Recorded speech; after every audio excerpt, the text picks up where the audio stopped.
Papalit tayo ngayon ng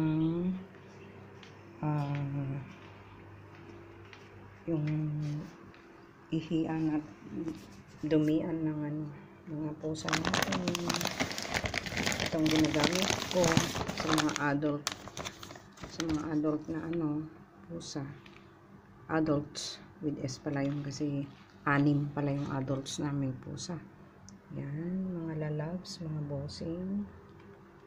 Dumating ngayon ang delivery namin para sa mga pusa. Hello, Tiger. Daddy Tiger, how are you? Yeah, no sand yet. I need to refill that, okay? Wait for me. Flex, flex, flex. Meron din tayong flashable. May flashable tayo dito na flashable ito sa toilet bowl. Pwedeng i-flush sa toilet.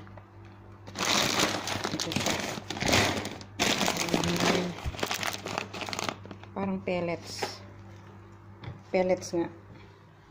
Tsaka ito naman buhangin para sa mga adult cats. Ito kasing flashable para sa, kasi may baby cat na kami. Tsaka yung machine. Papakita ko din yung machine. Ito din yung isang klase ng flashable. Nilalagay ko sa machine na ito. Yung machine na toilet ng mga pusa. What do you want? You want your food? Here. Yes, mommy party. Ito yung toilet na isa. Machine ito. Pagkadumi ng pusa, pasintabi po sa kumakain, siya. Yan. Iikot yan. Tapos yung buhol-buhol yung Yan. Tapos saka siya pagkatapos niya, ipa-flush niya dito. Yan.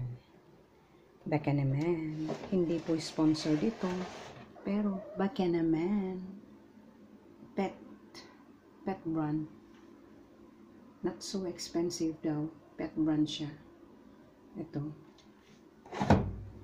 Kasi may baby cat kami. Ito naman. Hindi ito washing machine. Drying machine. Para sa pagkaligo ng mga pusa. Next time, papakita ko sa inyo kung paano ko i-dry yung mga pusa ko. Papaliguan. Then, tingnan natin yung mga baby cat. Ito kasi may baby cat kami. Baby cats. Kaya kailangan yung organic na Yan. Dito. At saka dito. Ito siya. Ito. Yan. Dito yung mga kittens. Kasi ito walang amoy. Yung buhangin meron siyang may flavor scent siya. Mabango din, pero parang may powder. Nadudumian yung talampakan, yung mga paa ng mga pusa. So kailangan agapan na linisin yung mga talampakan, paa ng mga pusa pagkatapos silang gumamit ng toilet. Yung kanilang ihian. Yan. Ito. Ganyan siya. Tapos ito naman.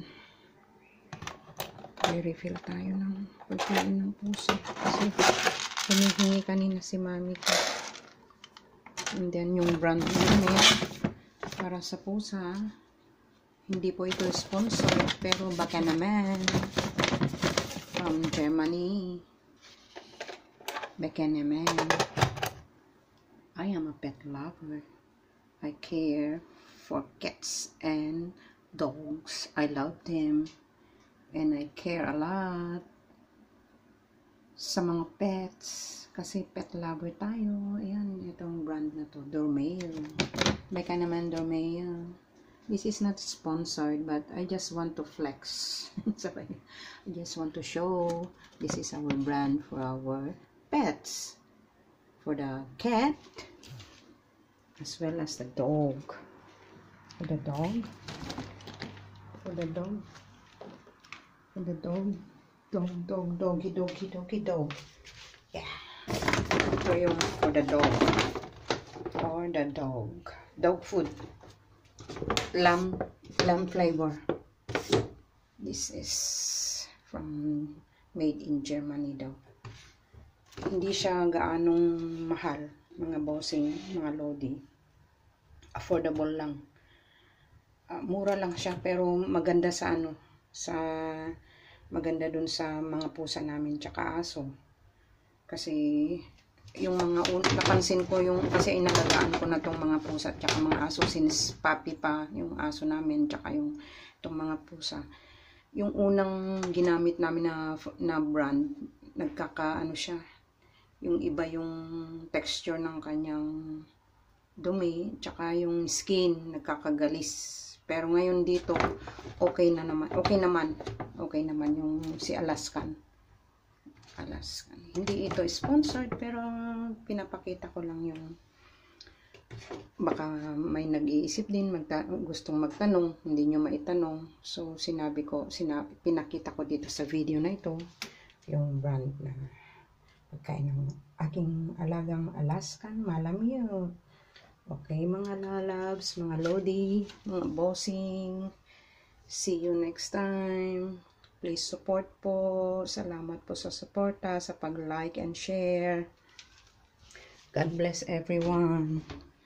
At magre-refill tayo, magpapalit tayo ng kanilang toilet sa mga pusa. Ito naman yung ginagamit namin sa adults. Yan siya. Yan na. Yan. May flavor siya. Baliktad kasi. Kaya tuloy hindi mabasa. Yan. Yan.